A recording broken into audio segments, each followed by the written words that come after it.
regular meeting of the Planning and Zoning Commission for Upson County. I'm sitting in for the chairman, Alicia McKinley, who is unable to attend. So, can you call the roll there, Ted? Yes, sir.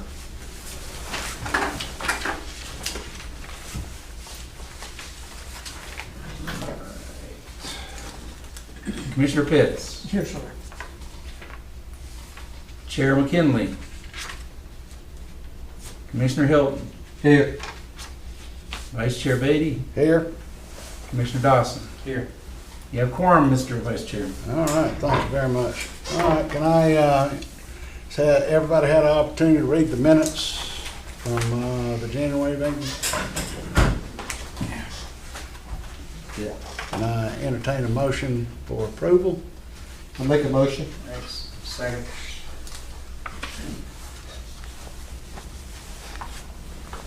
We have a vote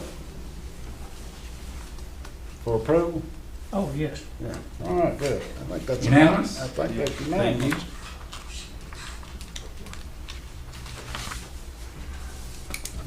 Pen going here. I'll sign this copy. There you go, Doug. All right. First item on the agenda is old business. There is a continued public hearing for the Tater Creek preliminary plat subdivision review. I think Mr. McCann was asked to make some considerations and perhaps make some modifications of his plan. And you have anything else to add, Mr. McCann, before we take this up, or? Well, I can walk through these items that are in the review and Okay. probably knock some of the burrs off, because Doug and I have been working on a little bit and trying to streamline a little bit. All right, well, the public hearing is still open, is it not? It is. Okay. So, Mr. McCann? Okay. On the, if we'll just start on the first page here of the review, use of plat without certification, I think Doug has no objection to that one, so I'm not gonna cover that unless y'all got any questions about that. On the next one, section 28 preliminary plat stage, he's asked if I provide the plat to utility providers. What I've done, I've called the electrical, I've called Upson EMC, and what they want the roadway fully cleared before they'll come out and stake where they advise the line to go. We haven't decided at this point yet if we're going to go underground or overhead. If it's underground, it's a 10-foot easement. If it's overhead, it's a 30-foot easement. We've got the road staked right now to where all of those easements will fall wholly within the right of way of the road, and I've noted that on the plat. We'll update that further down once the road gets cleared with the EMC. Okay. When do you think you're gonna have a decision on whether it's going above ground or underground? I'm not really sure at this point. I'm trying to take some lead from the development across the street, Holly Shoals, and they're running into some difficulty getting moving, but I was hoping to see how well they did with their overhead. Okay. But at this point, I don't know. All right. Is there anything else? Yeah, the next item about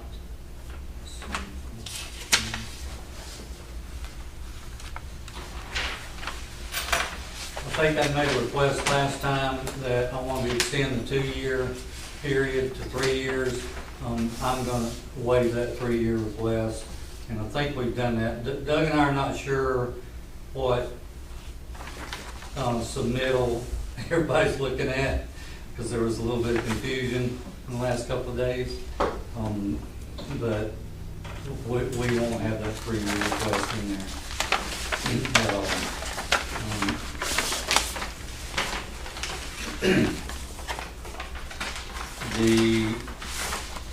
There was a typo on the zoning on the adjoining properties. We had AG for ag, that's what we call it, slang. It's technical definitions A-R. We're gonna amend that, it's just a typo. The next section, 78-194, Doug has asked for a soil and erosion plan. Since I've been operating this property for many, many years as a timber operation, according to section 3828, and that may have been designated as 2828 on one of the submittals, the correct designation is 3828. We're exempt from soil and erosion plan, and I had submitted at our previous meeting a BMP plan that shows the kind of measures we go through as loggers and timber harvesters, keeping erosion out of the creeks and in the drains. One thing I would like to note on this property, this road will not cross any live water of any kind, and I mean not even wet weather water. It's all up on a ridge. It's going to drain really well. It's already existing in the base stage for water. As we upgrade it, we're going to take care of the BMP plans. I think the name of the subdivision was agreeable. We'll go on to page 3. Number 9. There was some question. I had shown turnaround at the end of my road and in a couple of places along the road that we call hammerhead turnarounds. And it's a really good place to back up a school bus, an emergency vehicle, or a garbage truck, anything like that. And we've got a 4-way at the end of the road. This says that I didn't address the waiver request regarding the cul-de-sac. So I'm here saying, hand up there, I'll do whatever y'all want me to do. I prefer to do the hammerhead turnaround. If you want a cul-de-sac, I'll go that direction. I prefer to do the hammerhead, as shown on the plan.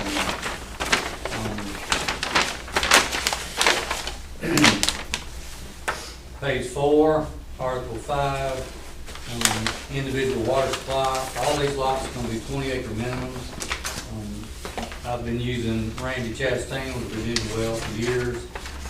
Randy permits and tests these wells when he drills them, and we're not able to finalize the well location at this point until people know where the house location is going to be. We would put that in Randy's capable hands, and we've done this properly. Page 5 on sanitary sewer disposal. All these lots will have individual sewage disposal septic tanks. Again, we can't spot the septic tank accurately until the house location is chosen. And bear in mind that some of these lots are so big that, some house locations, prospective house locations could be 1,000 feet apart. So it's pretty critical that we get it pretty close. So I talked with the health department. They will take a septic application, but they will not take one without a soil sciences test, and that's standard for what we do on any of our lots, big lots that we develop.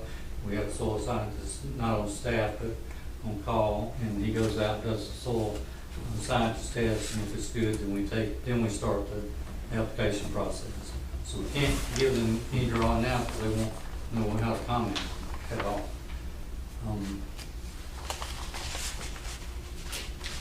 On the miscellaneous, item 17, Doug has mentioned should the plat refer to 12 lots because of the right-of-way, because in our last meeting, Doug asked if we cut out the right-of-way as a separate area, which we've done on this latest plat. I would prefer to leave it as it is. If you want me to show it as a separate tract, that's not a problem with it. Heavier lines for the property lines, if Doug wants me to do that, I'm happy to do that. We've met the Georgia Plat Act as a surveyor, and I'm a surveyor. But his point is well taken, and we'll make him happy in that regard. All right, describe again what your road, how you're going to put your road. Aren't you requesting a waiver of the the asphalt pavement requirement? Yes, we would like to put a 12-foot crush and run base with 2 6-foot shoulders on both sides. And, Is it gonna be ditched? Yes, it'll absolutely be ditched. And there's a diagram shown on our B&B plan for that. And I think it's even shown on the final plat, I'm not sure. Okay. Absolutely. And what surface type are you gonna use? Crush and run? Okay. The development across the street is gonna use millings, and, you know, we'll look at that direction, but I'm just not a big fan of millings. They tried to put some on Rolling Road on the part that's not paved, and it just didn't work out very well. Too many big chunks in it. And the leaching from the asphalt runs in the ditches, and it runs in the creeks, and it runs in the rivers.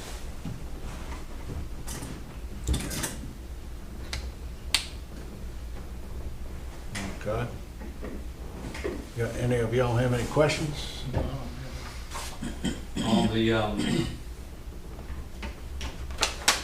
private draft of the covenants, we've got a couple little items. We did not show accessory structures. We will have that on the final. I'm gonna be really picky about the structures on these properties. I want houses to be really nice. We're gonna have 1,200 foot minimums. I think I think we left the square footage off, and they mentioned they need to meet county requirements of 1,008 square footage. We'll probably have 1,200 or higher.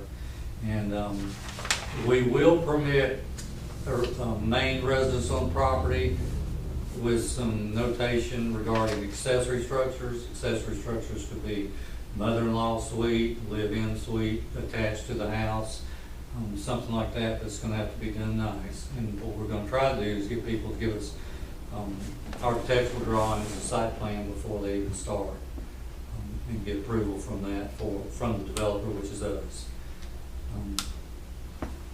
On the setbacks, back up just a second. The county allows mobile or manufactured homes on AR zone property. We're not gonna have any of that in this development. It's gonna have to be stick-built homes only. County setbacks, 35-foot front, 30-foot side. We've got it shown correctly on the plat. There was a typo in the letter, or at least one of the letters that went out, where it was 10 foot on the side, but it is correct on the plat, and that will be corrected in the letter. On one of the letters that used the term cabin, kind of in an offhand way, we've removed that wording of cabin. It'll be homes only. The covenants will show that.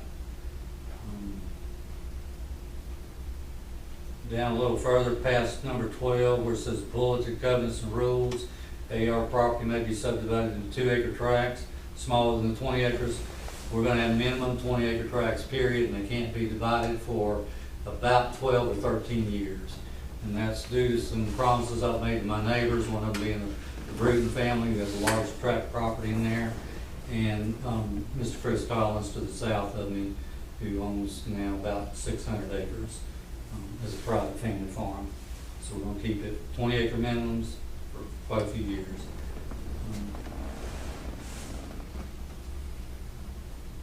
Electrical service, I've already talked about that. I call Waste Management. They'll do one of two things. At this point, they'll do what Cahaba Shoals is trying to do across the street, which is a community dumpster about halfway into the development. And I would prefer that they be individual.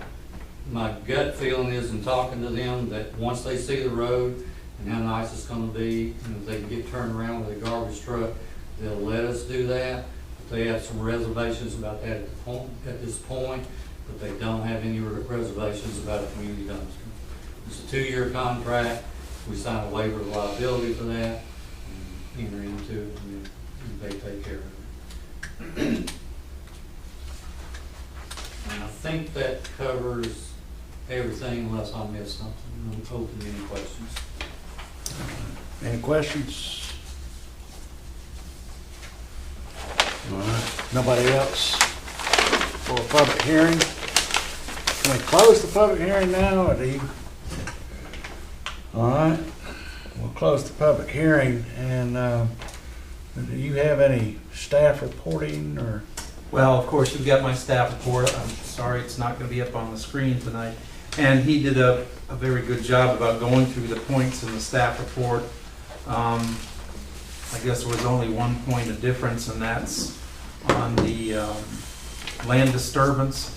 I mean, obviously, when he goes to develop a road, and unless he says it's already cleared, we approximate that there are 8 acres that'll have to be cleared. Well, that's not, growing trees or any sort of ag operation. That's clearing a road for trees, and anything over an acre, you need to have your land disturbance permits and planning. So that's what we're talking about, is once it goes into development and you start clearing out that 8 acres for that road, that's a substantial amount of property that's going to require the permits. But right, until they start moving that dirt, we can probably do without it. But once they start to clear for that 8 acres of road, there's going to be some land disturbance permitting required. I think a lot of the questions, the points in my report were answered, but they weren't answered in the paper that you had in the report. They were just answered verbally.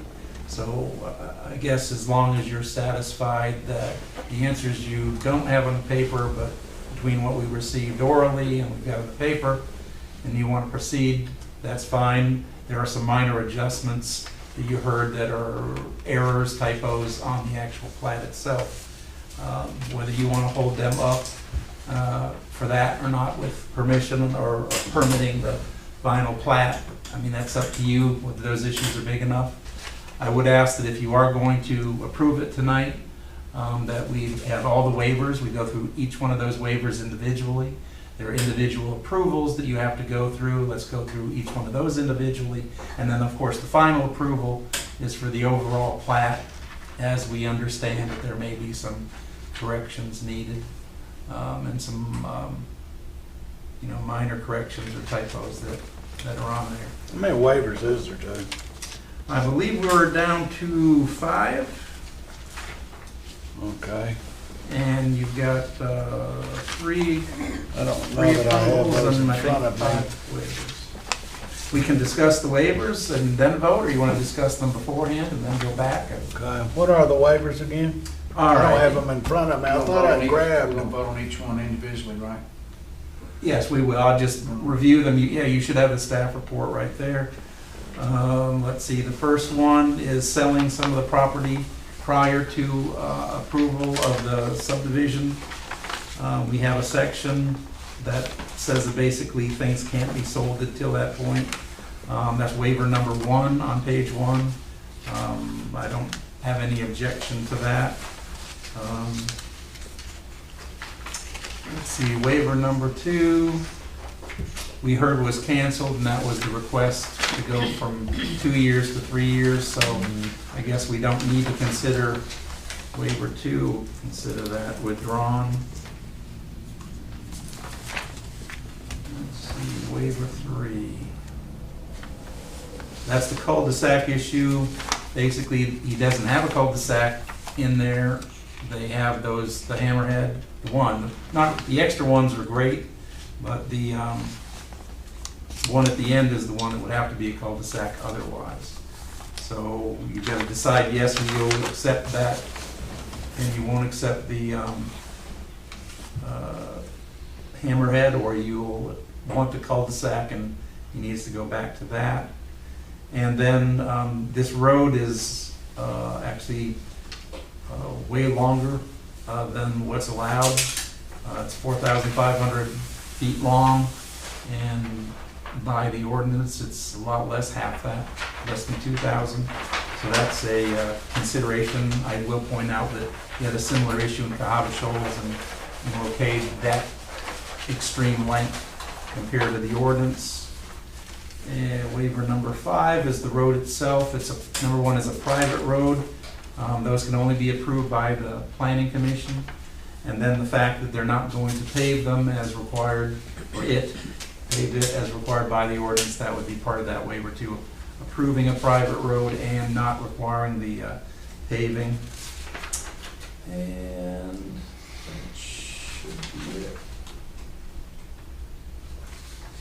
So those are the waivers. And then the approvals, you've got the three. One's the name of the subdivision, the other one's the name of the road. And then finally, the overall approval of the, let's see. Well, of course, the private road is an approval, that's not a waiver. And then the fourth one would be overall for the subdivision. So yes, I certainly would recommend that we go through those one by one if you're open to approving the preliminary plat tonight. Okay. At least the issues have been raised if they're not solved. I mean, you're not getting something, at least based on my concerns, that's 100% meets whatever requirements. There are errors, there are typos, things like that. The purpose in pointing out all the differences in what they want to put in their covenants and what they want to, and what we have in our ordinance is that there are things that if somebody walks into our office, we're going to permit.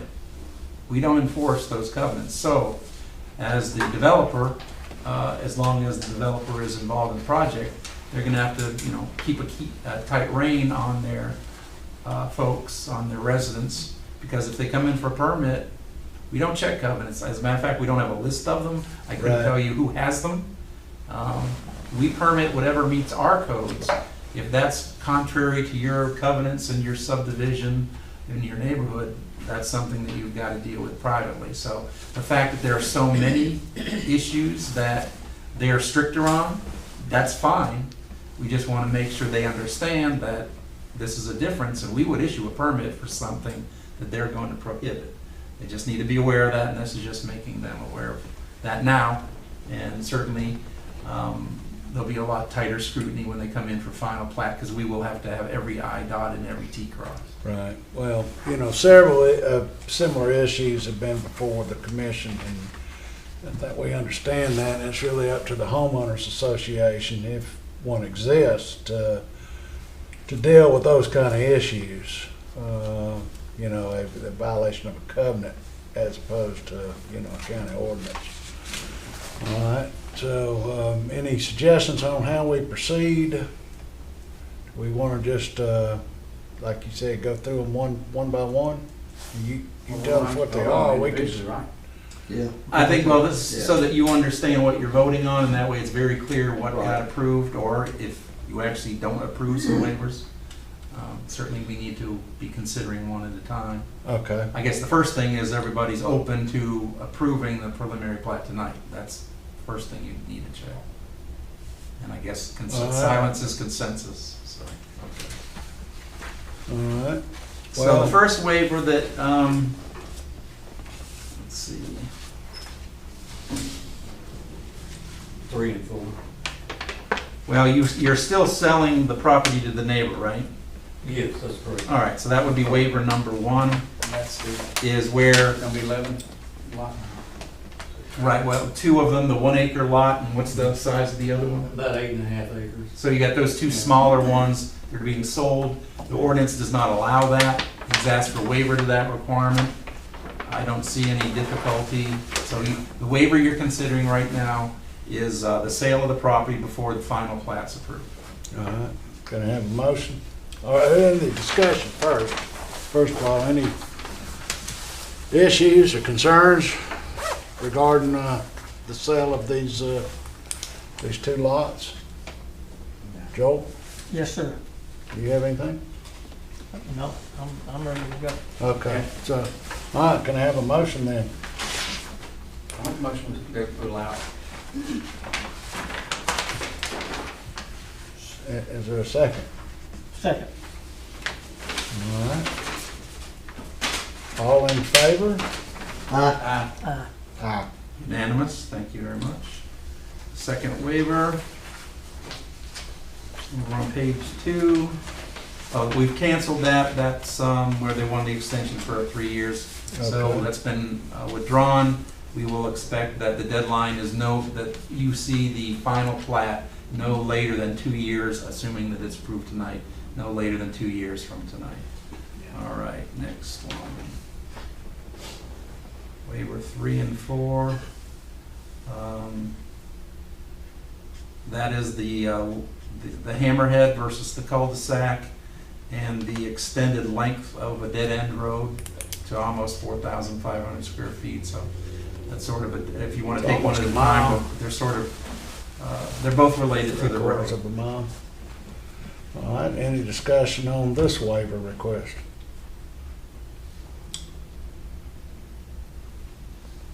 I have Can I have a motion then? a motion to approve. Is there a second? I'll second. All right, all in favor? Aye. Aye. Unanimous. Okay, that means that when you get your final plat, the hammerhead is acceptable and the extreme length of the dead-end road is also acceptable. All right, on to the next waiver. This is the private road, and the private road does not have to be paved. So that's what this waiver is considered.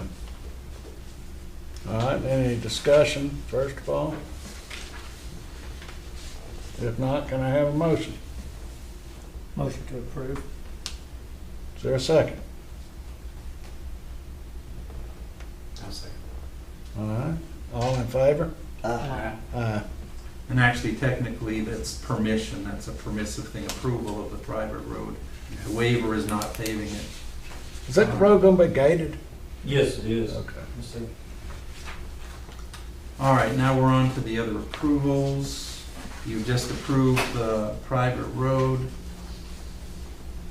We need to approve the name of the subdivision and the name of the street. Can I have a motion? Yeah, I'll make a motion to approve it. Yes, second. All in favor? Aye. Aye. All right, let me double check, but I think we're down to approval of the preliminary plat as a whole. All right, so any discussion on the plat? My only comment is it's a much cleaned up version. I know there's still a couple of typos, but I think I have a much better understanding of what your plans are from the first plat that was presented. Is there any other discussion? All right, can I have a motion? Motion to approve. Is there a second? Second. All in favor? Aye. Aye. Unanimous. All right, 2 years from tonight, or sooner. Thank you, gentlemen. All right. Doug was very helpful in this process.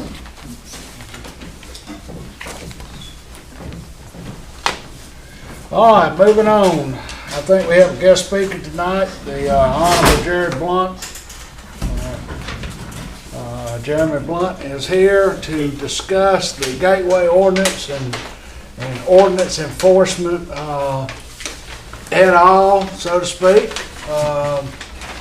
Well, you recall, actually, Vice Chairman Beatty, it was you who asked about how, when we were discussing the gateway, how does code enforcement work in with all these standards and the things that are going on now, and then, of course, the moratorium ordinance and all these things that are hold.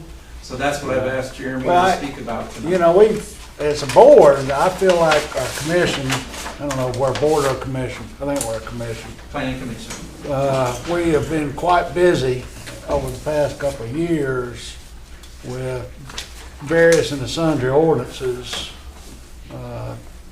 from towers to trailers to Chicken houses. to all kinds of stuff. And the question always arises is, how is this ordinance going to be enforced? Well, we have a code enforcement, county code enforcement officer. Officer, is it singular?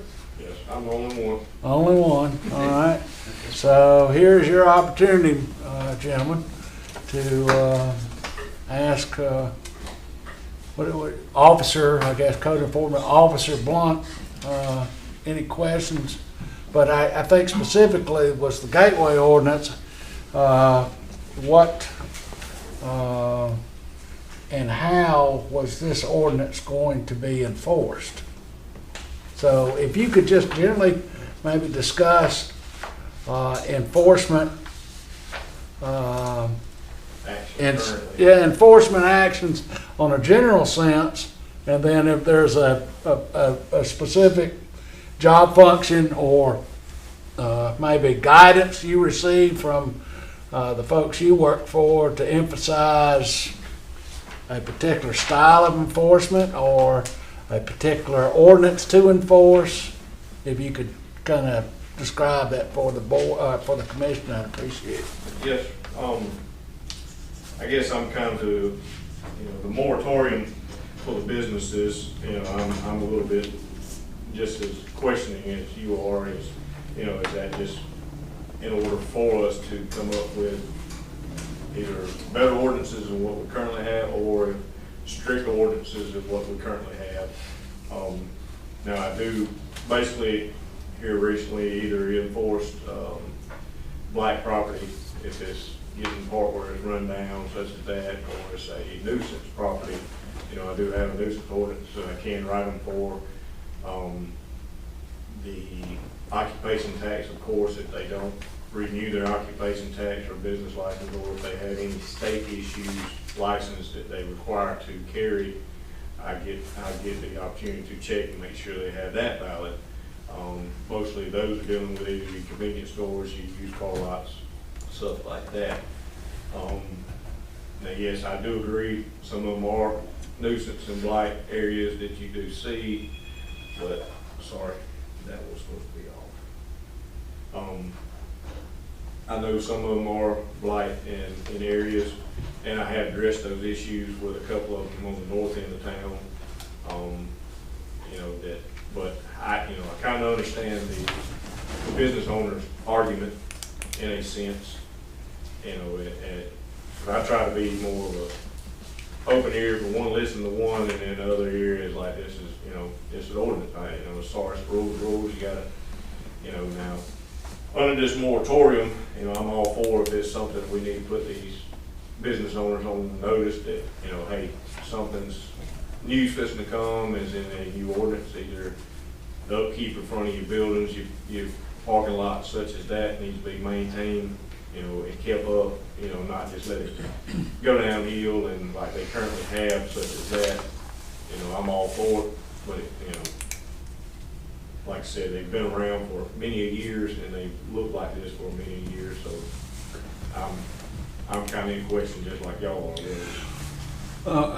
Well, I know in the past, and I'm just speaking as, not as the chair, so to speak, but as a commission member, but I know in the past, there have been ordinances that we have written or proposed, and I know at least in respect to the trailer, folks living in a trailer, there was some ambiguity with the prior ordinance to where it was either unenforceable or difficult to enforce. Are there any current ordinances where you have a conflict between ordinances or ambiguity in an ordinance where you find it difficult to enforce an ordinance?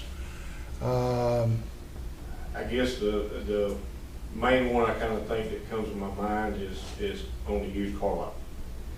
The one thing like me and Doug have discussed and me and the commissioners have discussed is, it does say in our ordinance as in insurance, valid tags, such as that. The used car lots, they are inspected by the state. They, on a regular basis, supposed to be inspected by the state. Now, they will come and look into something if there is a complaint given to them in reference to somebody that maintains a state license for used car sales, anything of that nature. Currently, there was one that came into town and done a inspection on one, and they found no violations, where they have said to us that there was violations by the state, what the state standard. I don't work, the state's their own department, so how they wanted to handle it. But I did, talk with the owners, and, we've come to some resolutions. They have started cleaning up some of the vehicles.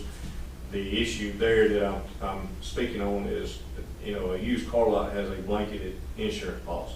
So any vehicle, whether it's, I guess, basically run down or whatever they bring on that lot, it is covered by their fleet insurance policy. A tag, they have a blanketed dealer's tag that, you know, y'all have seen on dealers' cars, that they can pretty much stick it to any car they want Right. to and drive it, and it's valid. So, you know, do I go out there and write them per that ordinance, or, you know, on this issue, I went at these properties, these businesses, and just started writing them for the nuisances of it, because it's turned into a blight area. And it's like, look, you know, let's just start cleaning it up and getting it a little Okay. better on a major corridor coming into Upson County. You know, whether you're on 19, 74, 36, you know, you got three major highways that go east and west and north and south. So that's just kind of I guess about the only one I kind of have a difficulty of, you know, running out to a used car lot and say, I'm gonna write you for this abandoned vehicle, and then that's the first thing they say, well, it's covered by my insurance policy, and it's covered by but per se in that ordinance, it does say it needs to be readily mobile. I mean, you can crank it up, drive down the road, and it doesn't say you can sit there with 4 flat tires on it and Right. hood up and damage to the front of it, but. Okay. All right, then any other ordinances that you have? That, you know, the difficult. normals, you know, the care premises, you know, I can easily enforce that if our grass gets too tall, you know, any of those houses or any of those up through there that can any point in time, because it's zone C2, could be, come in and apply for a business, you know, keep your grass cut, shrubbery cut, stuff like that, you know, those type of issues. But do I run into those type of complaints? Very rarely.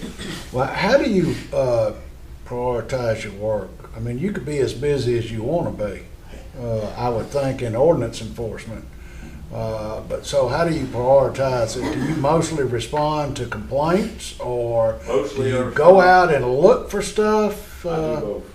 You know, I'm not an office person, so I don't spend a lot of time in my office other than catching up on paperwork, whatever needs to be put into the system, or turning in citations if issued to magistrate court. But other than that, I'm either responding, because usually a lot of times I just take my office phone and forward it straight to my work cell. So if they call the office and I happen not be in office, it's gonna ring my cell, so I can. And what is your office? It's It's in the building. it's in the same, does he work for you, Doug? Yes, sir. All right, okay. You're, Yes, sir, Mr. John. I mean, this is not throwing you, you're actually doing inspections now too, right? Yes, I'm also cross-training and doing inspections with Mr. Thomas, learning, you know, I do some minor stuff as in electrical plumbing, rough ends, footers, that type deal, installations, house wrap. This is not a throw on you, because I know that the work, there's a lot of work going on right now. Yes, And that's the reason we're looking at hiring another code enforcement. How close are we to that? Because if you're splitting your duties, you know, to help, it's taken, yes. to help, with inspections, then that's taken away from that ability to be able to go out and see these things and try to enforce. And then I go back to the enforce, if you write it, what's the grass or whatever, you know, what's the penalty? What's the? It depends, judge treatment, magistrate courts, different amounts of fines. Usually your minor ones like the trash service, care premises, stuff like that, they either start out at 135 to 165 for that first citation. Are they holding court? How about the? She's having her plea day and letting them phone in, or one person at a time, of course, in the office. Yeah, that's I've still got. kind of difficult as well. I've still got citations pending from last year for a court hearing. So it's not because of the COVID situation, she's not wanting to have a court, and she's not even really holding any civil hearings unless it's something major that needs to be done, as in landlord-tenant dispute type deal. So just to lean toward that, we're working for the gateway stuff, and it's basically gonna affect new stuff, new businesses, new things, houses, developments in those areas. You know, the big concern right now is existing stuff Right. that's eyesore, and how That's what I gather from it you know, is is how we're gonna deal with that. If we're gonna take care of the new stuff, that's fine and well. They can't start it until they meet standards. It's just existing stuff that's there, and things that are like a auto mechanics lot that's on 19, you know, that's on the road. That's yes. you know, I know I've looked at some stuff, and there are some avenues out there community development stuff that could help with grants and stuff, that if there's a property owner that says, well, I can't afford it, you know, you just got to, you know, shut me down or whatever, And I have, and That- that's, that I there just are, recently did last week on one. you know, that there are avenues that possibly the county could pursue that could get grants that, you know, if we came to it, could put up privacy fences to help our gateways. Right, yes. That may be something we could look into, and I know that's not yours, but I'm just saying if it's, those situations are out there, they're gonna be that, you know, I'm here, I'm struggling to survive in the economy we're in right now, in some of those situations. Right. That maybe that's something we need to see if those things are out there, that, okay, we can cover up this Right. nuisance so that we don't have to pick routes to bring new businesses into town. Right, yes. And like I said, that's not throwing you, but we do need to, whatever it's gotta do to get the load where it can be spread. Because if you can't, you know, it doesn't do us any good to set the ordinances if we, you know, if you don't have the manpower or the situation to enforce them. Yeah, well, and I agree with you, there's really no sense in writing a gateway ordinance, or any ordinance, that's not gonna be enforced. That's right. And so what's the point? You know, if we don't have the resources to enforce an ordinance, simply because we don't have the manpower, we don't have the monetary, whatever it takes, another vehicle, you know, you're sharing a vehicle, whatever the resource is that makes it difficult to enforce an ordinance, there's really not a reason to have that ordinance. So, and that was kind of the question I think the commission had in terms of the gateway ordinance, not that it wouldn't be enforced, we wanted it enforced. Oh, yes. And that's We what I were said. wondering how, and I guess have the opportunity to speak to you, that, you know, we would like to see an ordinance like that have some priority. Because this commissioner is interested in economic development. And we know that the gateway ordinance, or at least I understand that the gateway ordinance is an endeavor in that direction. When someone visits the community, or That's potential Right. developer or manufacturer concerned visits the community, they are traveling these gateways, and that when they do, they get an overall good impression of the community. You know, I spent all day Saturday picking up trash. What'd you do Saturday? I picked up trash. That's one of the And other, lots of it. yes, that's obscene. On my road, I live on North Delray Road, and I can assure you that you could pick up a dump truck load of trash and up one side and down the Yeah. other side. It's unbelievable. Now, I'm gonna sit out on Baker Brett with a bucket of rocks, and I just daring somebody to throw a beer can out. But anyway, One of the I things that- digress. One of the things that has affected North Delray Road is the traffic for the contractors who are coming from Griffin, from Atlanta, or wherever they're coming from to work in Upson County. Until all of that happened and broke loose, it was Yeah. relatively not nearly like it is now. And I also understand that we don't have the help that we've had in the past in picking up trash too, but Yeah. you know, it's obscene to ride down the road. Yeah, I think the sheriff had a program at one time, but my understanding is because of COVID, everything Yeah. seems to hinge on COVID. Yeah, And it's really unfortunate because government is just shut down over COVID. The Saturday community services completely stopped, so It's- that's, you know, none of the trash. I'll reserve my opinion, my personal opinion of that, but I struggle understanding why something like that would be. But anyway, If I may, the nuisance part of that ordinance, that it covers anything, everything. It's a broad, whether it's your personal house, my personal house, or business, you know, so it's something that I can go at them 4 more along the lines, and of course, the more citations that are wrote, each and every one of them, they go up in the fines. Now, you know, is enough, when's enough's enough, you know, at what point is it, you know, the fines reach $1,000 after I wrote them the 8th or 9th ticket, are you going, you know, can you sentence them in jail? You can, you know, under my conversation with magistrate court is, you know, after so many, she can say, yeah, you can serve up to 12 months in the county jail for a county ordinance violation. Yeah, But, okay. you know, once you put them in jail, you know there's nothing gonna get cleaned up at that point, so, you know, that's. Yeah, And it also But I hinges think on we need COVID to- too as well, so. we need to make sure we're making an effort. Right. And I will say that I'm personally troubled that there's only one of you. Okay, and like I said, you could be as busy or not busy as you want to be.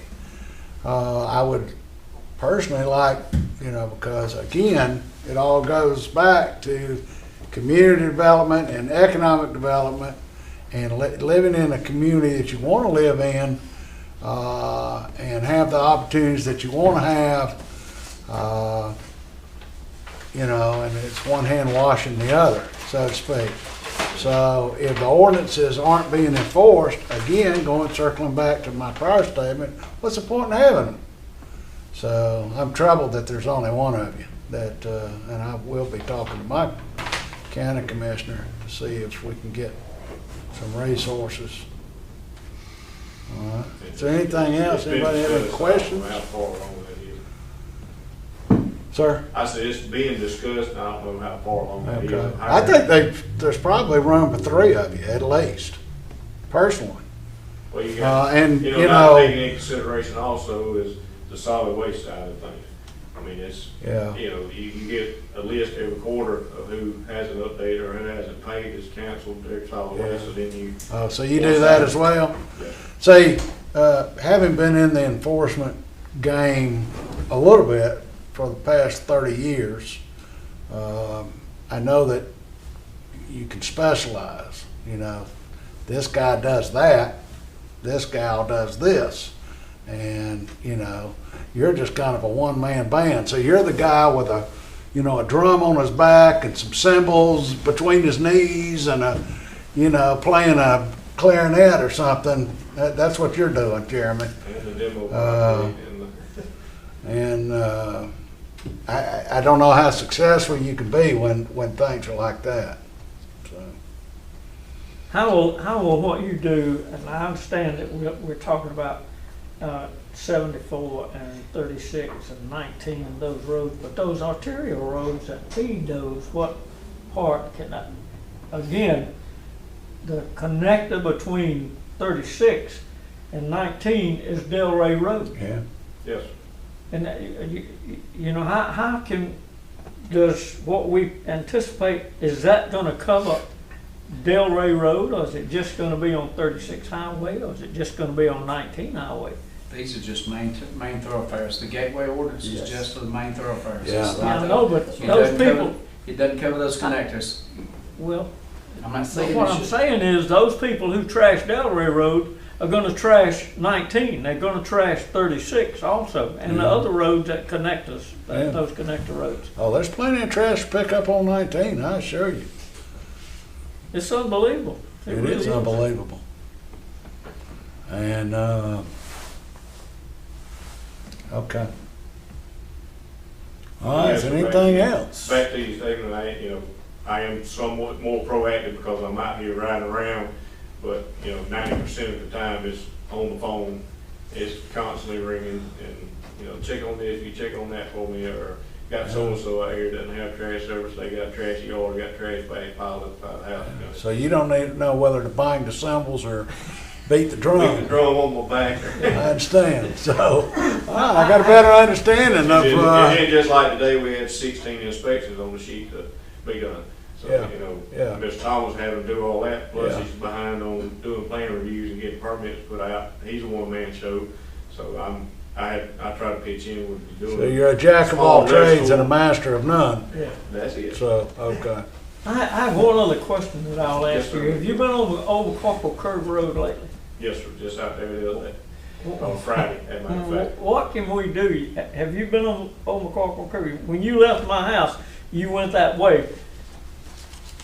You went that way. That's my route. That's from Why my house- can't that's we from my do house to something yours. about that?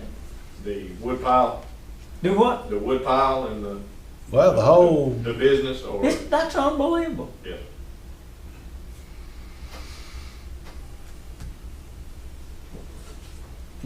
Nobody has. well, I'm- You know, if So, we're gonna do the gateways and just leave, if somebody gets off the gateway, you know, how's that gonna well, affect? and the other thing is that individual, if there is an individual, and I'm just making this Well, this one is vague real. and This one's ambiguous, real. but if there is an individual who seems to get away with bloody murder, he becomes the example, he or she becomes the example of, you know, well, why are you picking on me when so-and-so's getting away with bloody murder?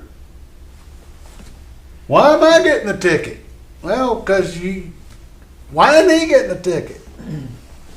And, you know, it's a continual issue, it seems, the one he's talking about. I think you understand what we're saying. Yeah, I mean, it's an everyday thing. I mean, and again, in 30 years, I've run up on the guy that just doesn't want to be enforced. But you just got to enforce them. And you got to make their life miserable. I remember years ago, there was a junkyard out on, I guess it was Atwater Road. And that guy was doing all kinds of stuff. And I got involved as an agent of the state. And Talking about Mr. Walker. no, I think his name was Webb. But anyway. Oh, really? Yeah. I just was out Well, there. I'm trying not to embarrass anybody, I but was just out there. You can't embarrass Will. exactly. And ultimately, it became too painful for him to continue operation. And you know, when you got He moved it to Fanbro Road and. He has. yeah, I He has three understand, but spots. I assume there's one down off 19 Highway and then there's one off 36 that he did operate on out there at Charles Harp's place. Charles Harp has cleaned up his part of that little endeavor out there. He's made some real Mr. improvement. Willis rest his soul, no longer with us. okay. He recently passed away and then just before Christmas. Well, I don't know. This is years and years ago. I will tell He was you. issued, that was 8 citations I had pending in court with him, but I had Yeah. dismissed because he Yeah, passed away. maybe so.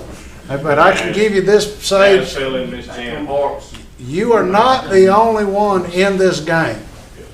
The Environmental Protection Division and state law enforcement can be a resource. Ultimately, I think some of Mr. Webb's issues drew the attention of the Environmental I'll tell you, Protection Division. It might have been that great big giant pile of tires he had out there. My last inquiry to the Environmental Protection Division, the EPD, was you handle it. Yeah.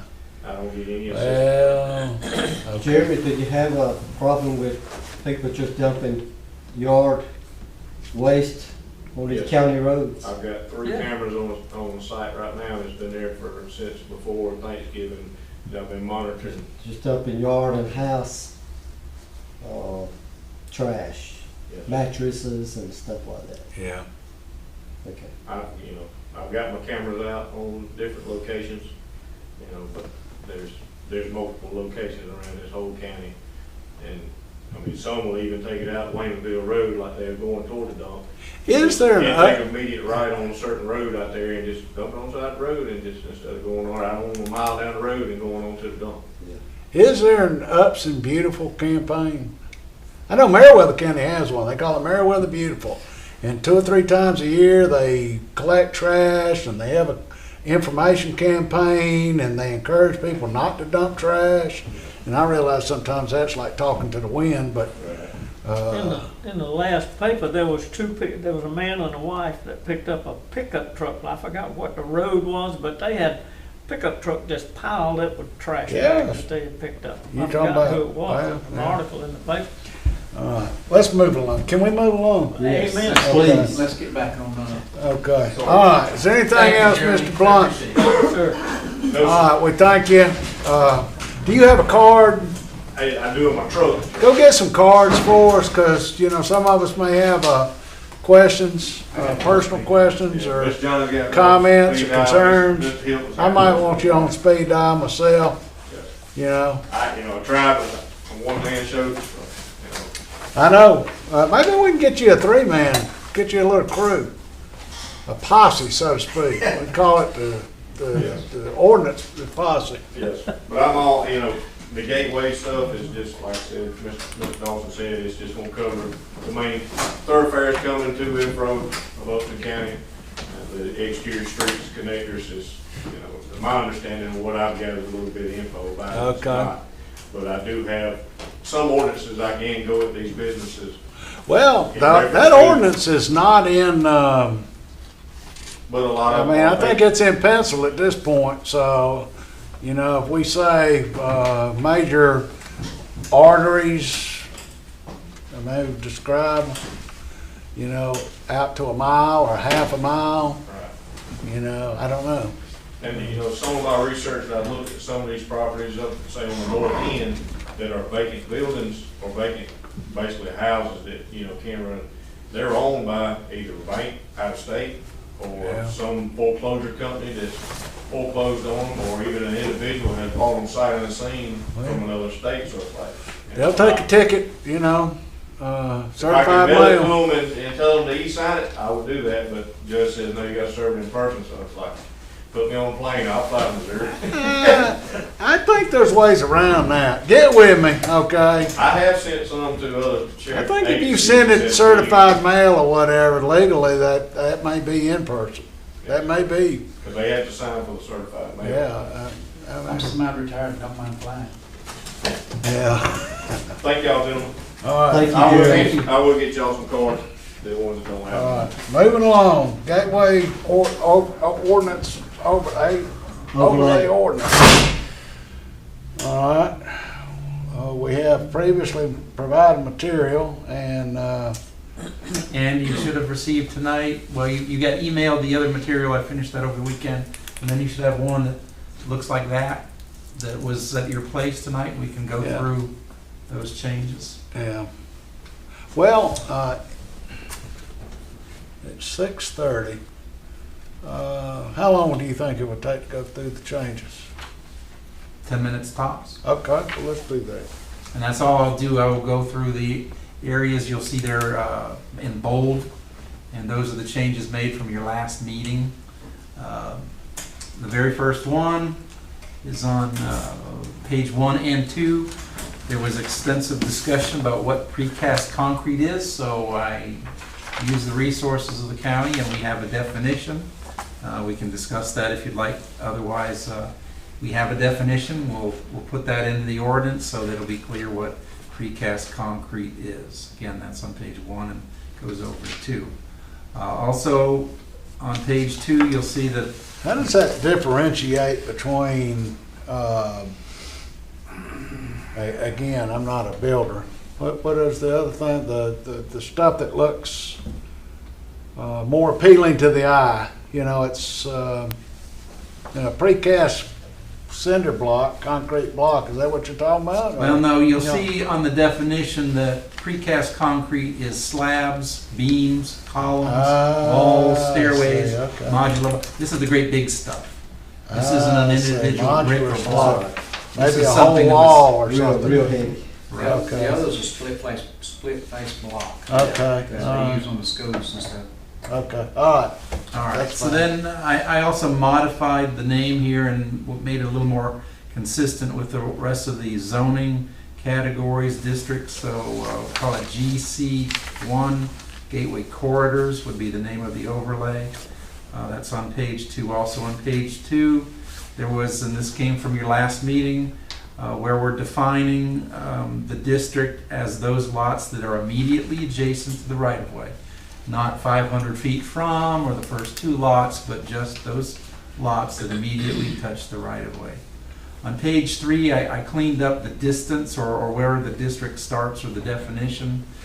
We put in Thomaston city limits in there, and then there's a clarification where we're skipping over Yatesville. Actually, that should have been in bolded also, but number 6 Yeah. on page 3, that we're exempting the Yatesville city limits. I just think that cleans up the ordinance, makes it a little more precise. On page 4, the chair brought this issue up that you have the 30-foot green space area, but what happens if we don't have 30 feet?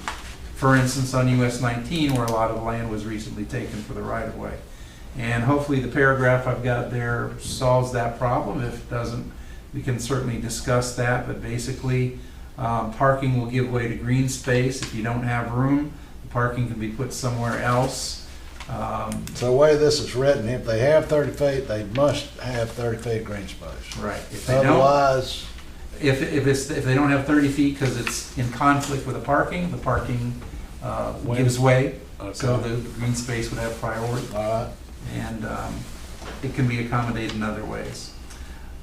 Let's see, on page 4, there was concern about those 45-foot long driveways. You wanted to exempt single family.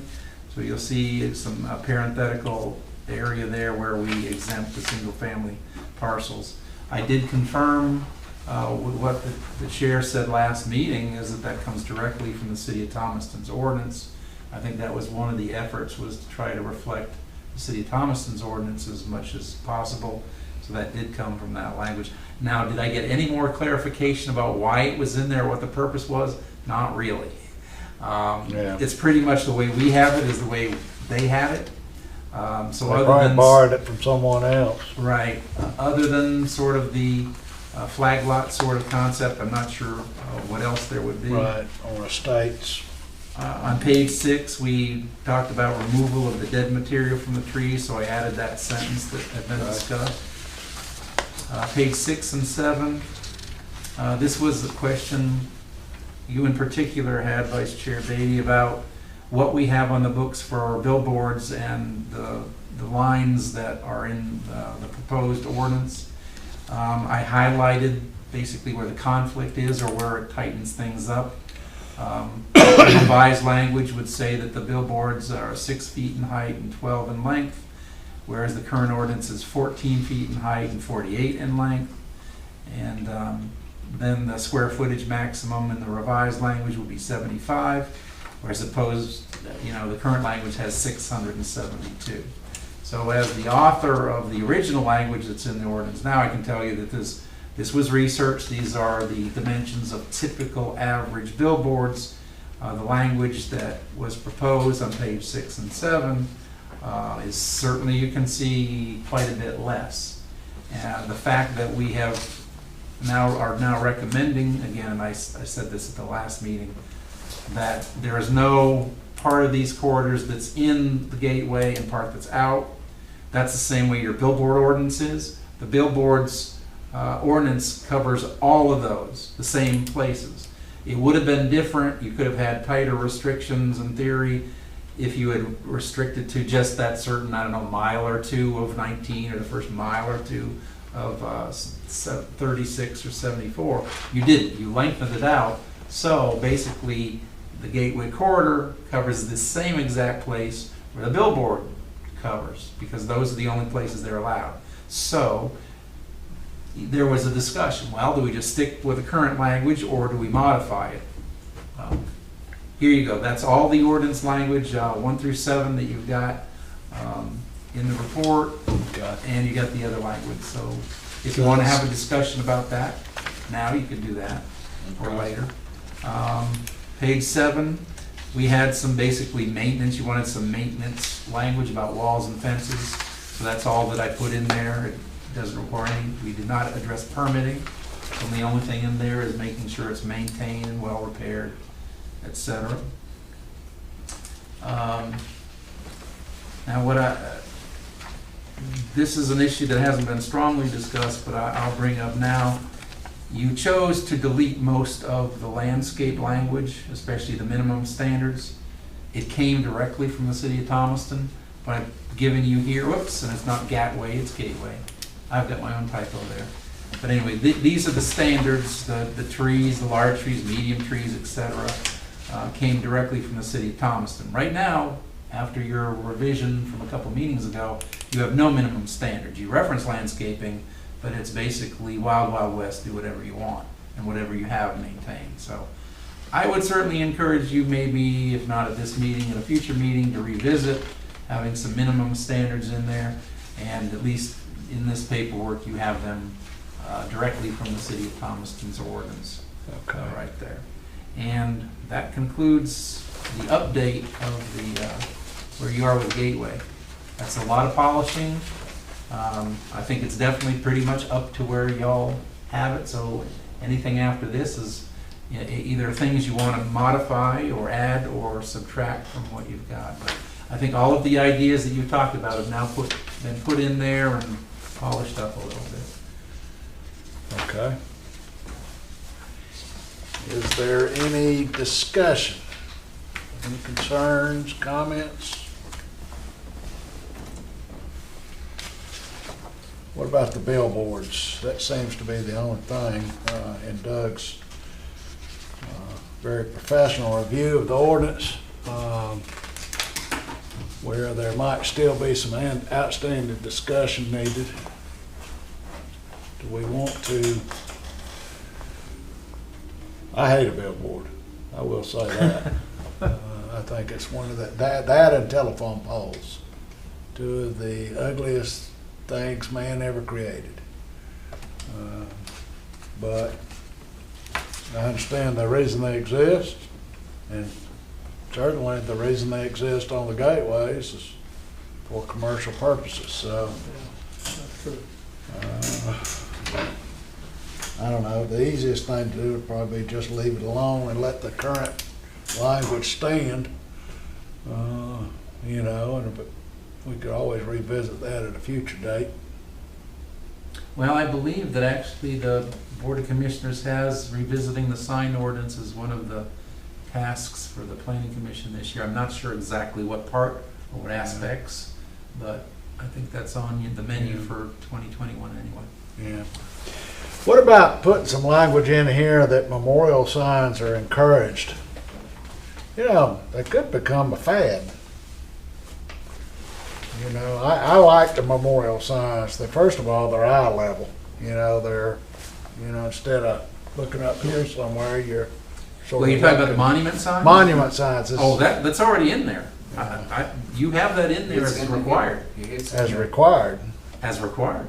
On the That's gate- in there. Yeah, gateway. On the In gateway. the gateway. On Oh, the gateway, it's okay. already in there. All right, so we pulled that trigger. We did. All right. There was no objection when you discussed it, so Okay. that's in there. But that will be futuristically, right? So the current stuff will be grandfathered in? Okay. Right, and that's one of your discussions, and that was on an earlier sheet, and it's still on this one, that, you know, if there was concern about, you know, what would be grandfathered, and if there was anything you would insist on now. I'm not sure that there's any aspects of this that you put in.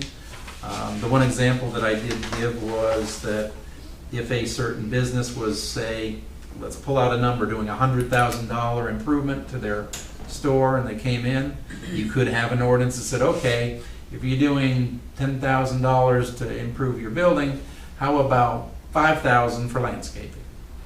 Or something like that. I have enforced an ordinance like that. So in terms of retroactive or things like that, that's the sort of thing you could do. I mean, if you did a fence section where, okay, in the corridors, you do have to get a permit for a fence, but maybe not if it's ag-related, you know, if it's not blah, blah, whatever. And if you have one now and it's falling apart, et cetera, right now, yeah, you have to fix the fence. Now, that's not something that's really outside of what Jeremy could do now. Do we have a fence ordinance? No. Could he probably let that fall under the nuisance section where it's a nuisance to the community, it's an eyesore, fix your fence? He probably could. He said how broad. He told you how broad it is. That would fall easily on this nuisance, that he could, But you know, you need to fix that. If you wanted to focus in on it in the gateway, you could do that too. Yeah. speaking of, well, what about the vegetation? Do we wanna put that back in there? The laundry list of recommended, vegetation, trees and shrubberies and whatnot. There is, We did exclude all the bamboo stuff. but there is a laundry list of things they can do. And, It's just, we didn't require that you gotta have one big tree, one small tree, one medium plant, and, you know, we took that standard requirement out, Yeah, just that it had to be, we could put it back in there and say that, the following, I don't know.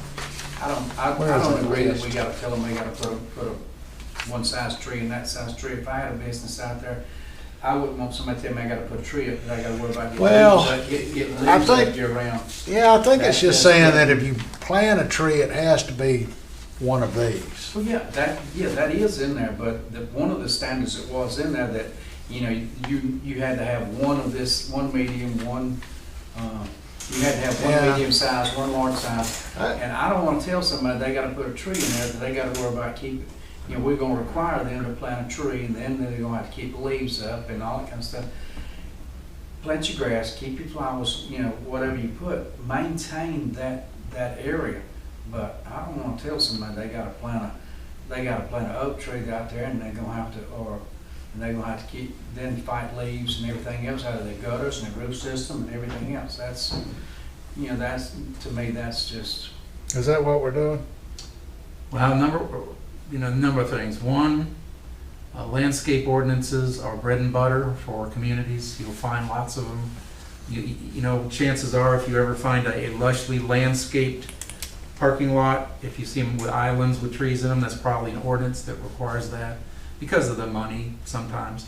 Although I love to point this out, in the hot summer and you have trees in the parking lot, where's the first place people park? Under those trees. Every time, guaranteed.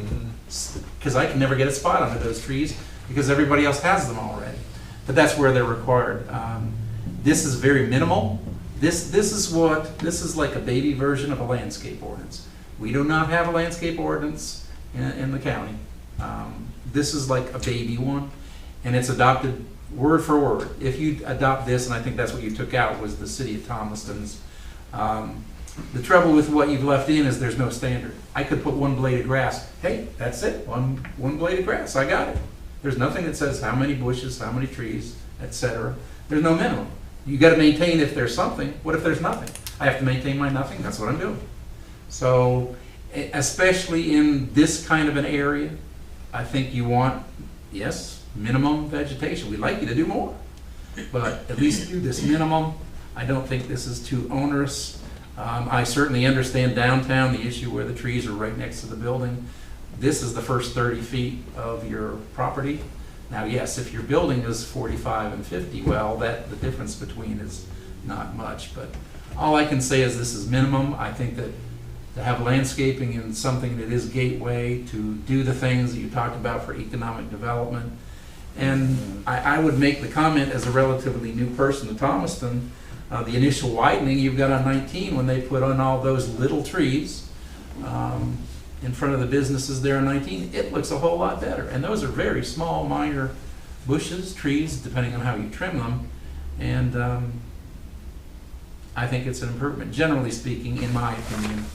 it's proper location, but there's some of those crepe myrtles are planted in places that when you pull up to the exit that parking lot, and when it's in full summer, you got to be almost out in the road to see the traffic before you pull out, and the owner can't trim them back without being fined, so that people can see you leaving his property properly.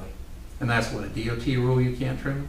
No, the DOT of County One has told some owners that you couldn't trim that plant back so that you could see to get off the lot good. Well, we don't call it site triangle, and I think that this is probably part of our ordinances that I would beef up. But there's something in planning, just like this, called site triangle. The place I've enforced it before, you go 20 feet down, say the driveway, 20 feet down a road, connect that, and that area there has to be clear from above 2 feet and say above 8 feet, something like that. Definitely. And you have to be able to see in that area. It doesn't have to be void of anything. Yeah. You know, if you've got plantings that are a foot tall, that's fine. I agree completely. But you need to have that site, we do have similar language in our ordinance, but it's not as aggressive maybe as it could be, or as protective as it could be. That site triangle language, we could come up with that by your next meeting, that would be easy if That we wanted to definitely use needs to that. be in there for that. And every, you know, that's, like I said, I've enforced site triangle. Well, No I for problem. one like the idea of requiring vegetation and grass, and, you know, I don't have a problem with that.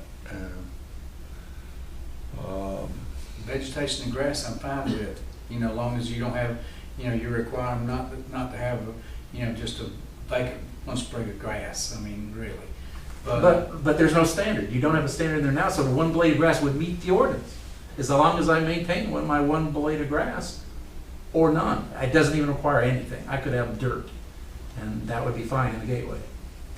Yeah. As staff to the county, I don't think that's a good idea, and you're the step before it gets to Board of Could you Commissioners, come up with so. some language that, of what you're suggesting? Well, at a minimum, let's start with what the city has. I mean, that's a start. Believe me, I do, you know, as the county planner, I do what I call Upson County scale Draw- ordinances. Tell me what specifically you object to. And I don't like, the only thing I really don't like is telling somebody that they got to plant, you gotta plant one big tree, one small tree. You know, you need to landscape your property, and one blade of grass is not landscaping your property. Where does it say that? Huh? As a person who Then enforces, where does put it it say in that? there that, I mean, that you've got to, you know, there's gotta be something, but not to tell them that I gotta plant. You gotta plant an oak tree on your property, Doug, and I'm gonna tell you where you're gonna put it. Yes. Like I said, this is a baby ordinance. I can show you landscape ordinances that are 10 times more demanding than When this. you come up with a square footage or a square inch to have in place, per se, you got to have this much square footage or this much square inch of this planted. Well, it's usually, There you go from there. you usually talk about caliper size, and that's the around the tree. I'm not Well, sure if you're yeah. referring to that, but it's the size of the tree. I mean, I probably got as many plants of flowers or more than, and most of you here. well, I mean, you know, because I love plants, I love flowers, I love those things, but, you know. we're I trying to, don't what want you specifically do you object to? Because all it says, let me read it. It shall be the duty of the owner or the person in legal possession of the green space to plant, to maintain in living condition by replanting, if necessary, the green space in accordance with minimum requirements provided herein. The green space shall be maintained as a landscape area devoted to trees, shrubs, ground cover, mulch, other plantings appropriate for the site. The landscaping requirements may be accomplished by retaining existing healthy trees, shrubs, and plants, by planting new trees, shrubs, and plants, or any combination of retained and planted vegetation meeting the minimum standards provided herein. The portion of the green space not actually planted with trees or shrubs shall be planted with grass, ground cover, or flowers, or covered with mulch. I don't object to none of that.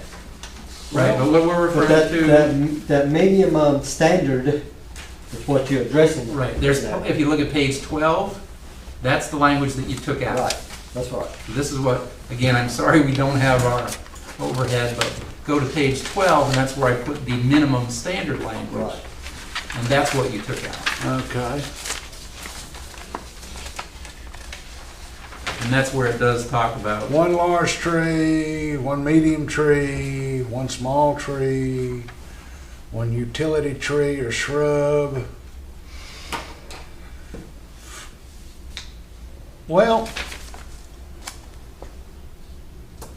I don't think the language says they can plant one blade of grass. I think it Currently? says what's not being used has to be planted in grass. I mean, you As it's just written now. read that it said it had to be, you know, it. What's not being used for with shrubs and trees has to be planted in grass. I think that's what you just read. So much grass. So it's already in there, that is the minimum standard. 1 foot by 1 foot grass, planted by grass. I got 1 foot by 1 foot. No. It says the area it's not used is supposed to be planted with grass. It doesn't say 1 foot of it. It says the area that's not being used has to be used. Yeah, the But greens, I see what he's saying though. I mean, You know, in his opinion, if you came up to his yard, he would say, show me the definition of how much grass I got to have. Yeah, what's not being used. Has to Well, be but I'm used. using the rest for gravel. I put gravel in here, so it's being used for gravel, because I like gravel better than grass. It doesn't die. So I'm using it for gravel cover, and I don't really want grass. I got pea gravel in areas of my house. It's gravel, because I didn't want grass there, but it's maintained, well, that's why, all right. you know? In terms of this, what say you, Joe? I'm good. You're good with as written? No, I'll go with whatever the committee says. Yeah. Whatever the document says.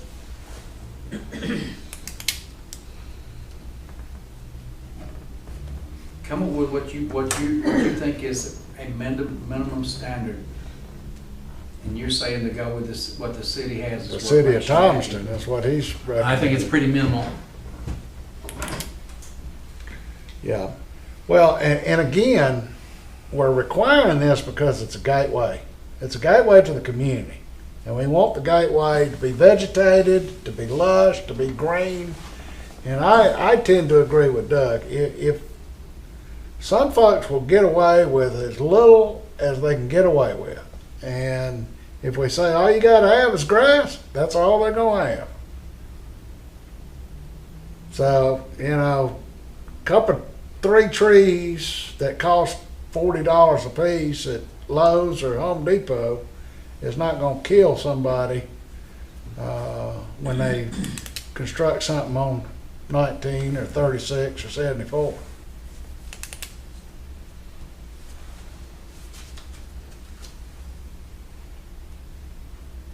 That's what I think, anyway.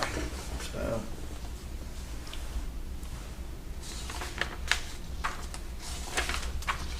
Well, you have a lot of options there, too. The options are there, that's the way I read it. There are plenty of options there, and I'm just saying, you know, but it's just the language that you've got to put one big one, one small one, one medium. No, that's not the way I read that, guy. But that was in the, what he just read there. we'll go to page 12. This, what I'm on 12, yeah. what does it say? The minimum requirements for green space are: one large tree that will normally mature be expected to exceed 45 feet in height, favoring 45 linear feet of highway frontage. All right, so I got one tree there, that's all I need.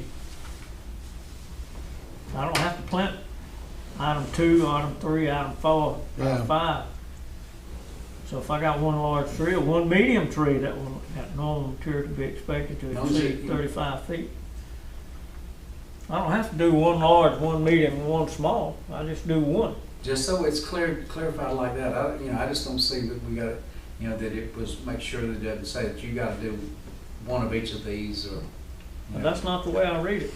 Yeah, The it's minimum not and, it's requirement for or. green space is or. You gotta have at least one tree. One vertical vegetated something. I'm okay with that, as long as it's, you just, Yeah, I don't have a problem with it either. Okay. All right. What,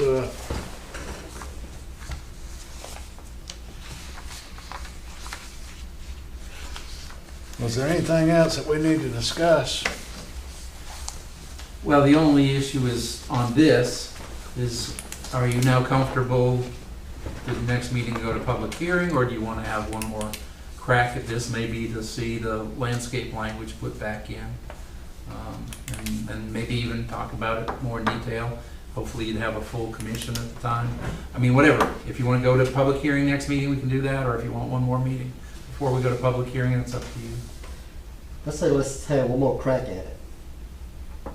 Yeah, we'll read it and digest it a little bit more and see if there's any language in there that we can't live with, and then well, hopefully we can finalize it and then Well, go to a and public I hearing. think let's just have the vision, maybe before you even look at the words. Think about those corridors for the reasons you're talking about. Yeah. What would you want to see? If you were driving into somebody else's community and expected to see wonderful things in that corridor, what would you expect to see? Hopefully, you would expect to see some trees, bushes, flowers, plants, etc. Would you expect to see certain colors or not, certain architecture or not, the components that we have in here, and see if there's anything lacking, or if you feel something's overbearing, that too. We don't draft overbearing ordinances in Upson County. We don't. I'll show you some overbearing ordinances. Yeah. But I think we do Upson County scale, and believe me, if that's the minimum the city of Thomaston has, that's a minimum. Yeah. Okay. What say you guys? Y'all okay with tabling it for one more commission meeting? Let him put the language back in there, and then, well, hopefully Alicia will be here and we can say grace over it again. Yeah. Y'all all right with Good, that? I'm good with that. Okay. All right, moving on. Tiny home ordinance. I don't think we're ready to look at that. Now, Doug did provide us Some additional some material. additional material. You want to describe that for us real quick, Doug? A couple of them, they're just articles that sort of give you ideas of where communities are and what they talked about. Now, there is one that I gave you from, was it Clarkston?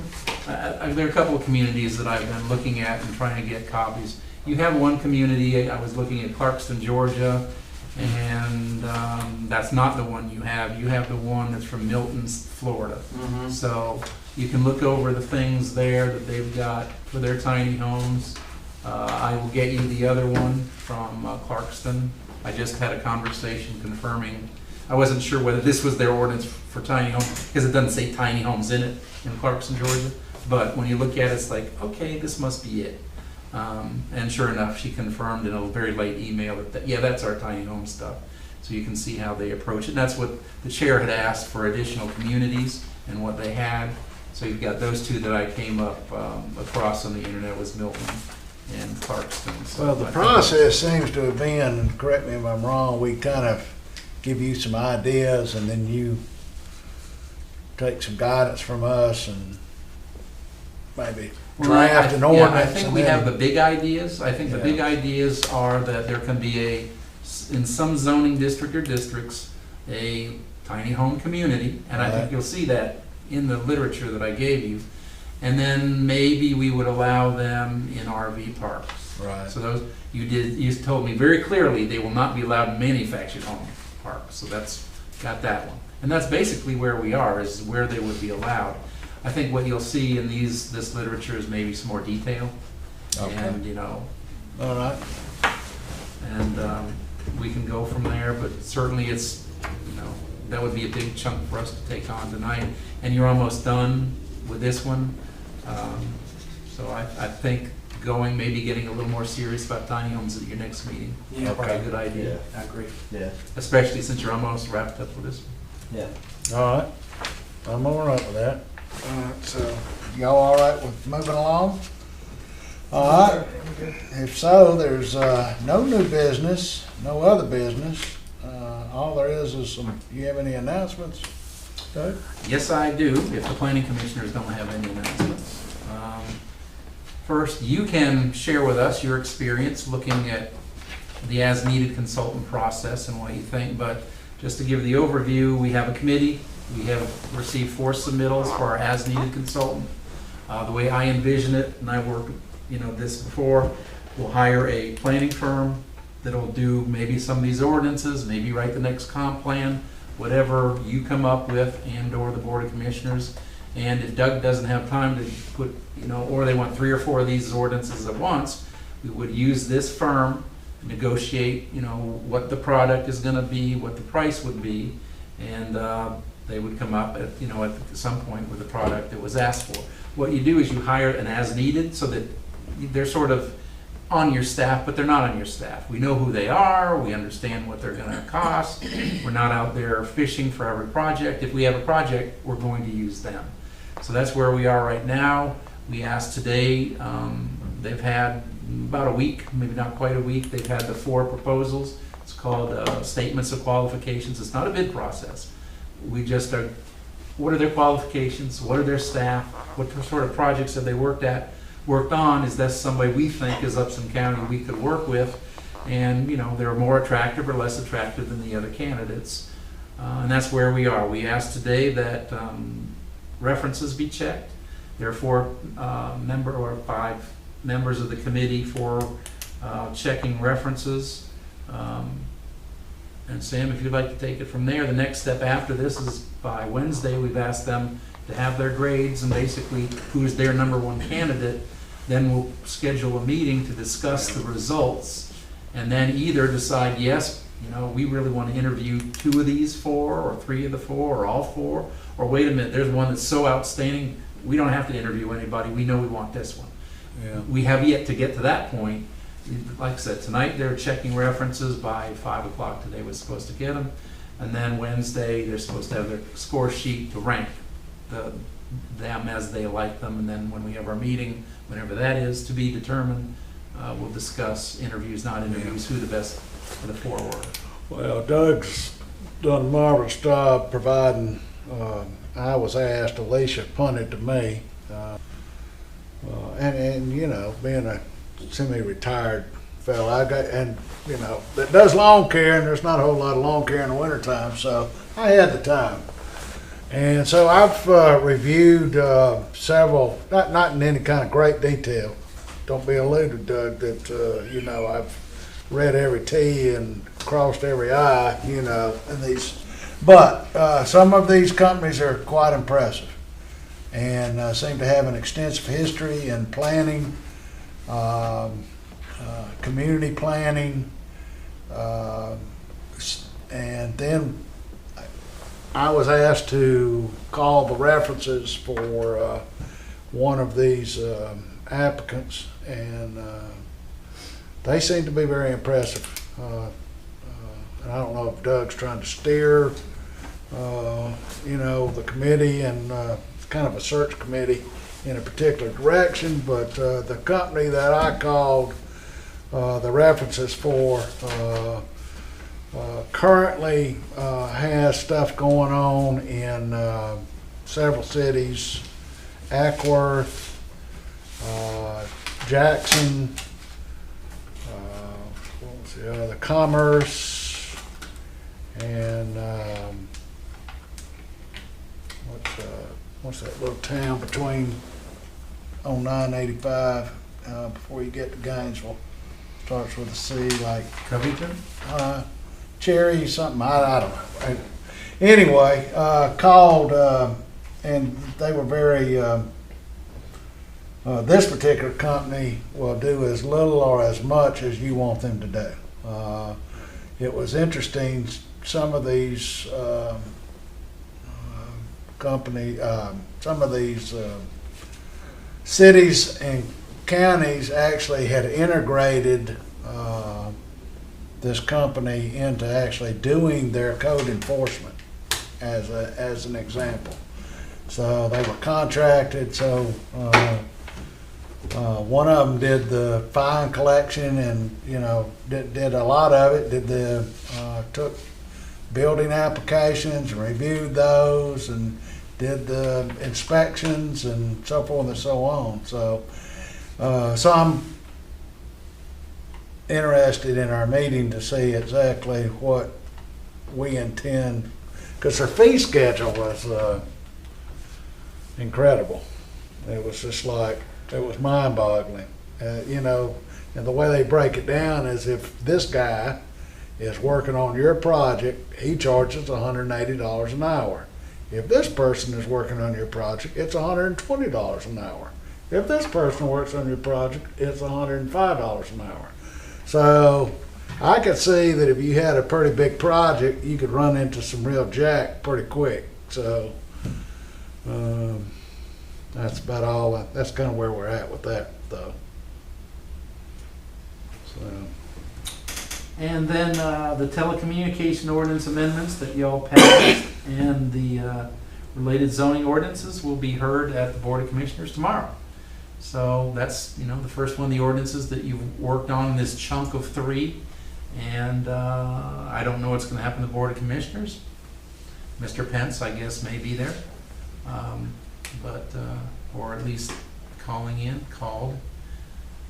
But that's number 1, going to the Board of Commissioners, and hopefully with the How does next- that process work? I have not attended a Board of Commissioners meeting where one of our ordinances proposals was, It works just like yours does, is they're called, and they comment, and go over it, and they've been provided a copy of it to read, and well, Mr. Pence has been, every time that you had something, he received it from me. right. I've got to call into Jessica to see where he is and where she Oh, is. you're talking about as far as the public comment.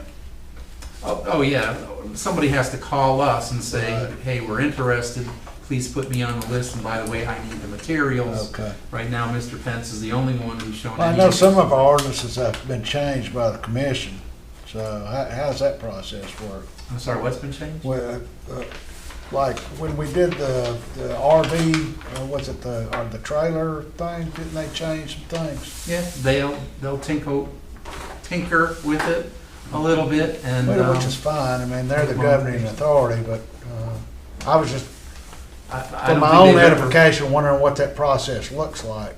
They just talk about it like this, and they say, we'd like this language change or that language change, and they might go to another meeting, or they might just And you- adopt it with those And changes. you do that for them as well? Mhm. Okay. All right. So it I don't works. advertise, well, actually, I do advertise their public hearings. I don't run the meeting, that would be Jessica Jones runs the meeting in the way that I help run this one. Okay. All right. Anything else, Dave? And I didn't put this on the list, but you remember that we did get grant help paying for our intern last year, and we just got notice last week that we were given the grant again this year. So we had every intention of hiring an intern anyway, but we're going to get some financial assistance from the Association of County Commissioners and All right. get that grant. So we just found out about that. Looked at all the paperwork I got to do again, and we'll advertise probably within the next few weeks. Get the advertisement out a little earlier than I did last year.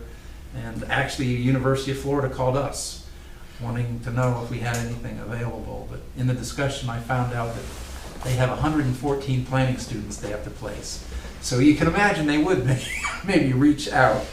And they were looking at the stuff that we sent them last year, and so I guess they wanted to find out if we were going to be advertising this year. And that's certainly a planning program within the southeastern United Who States. does that now? Where did? University of Florida. All right. Perfect.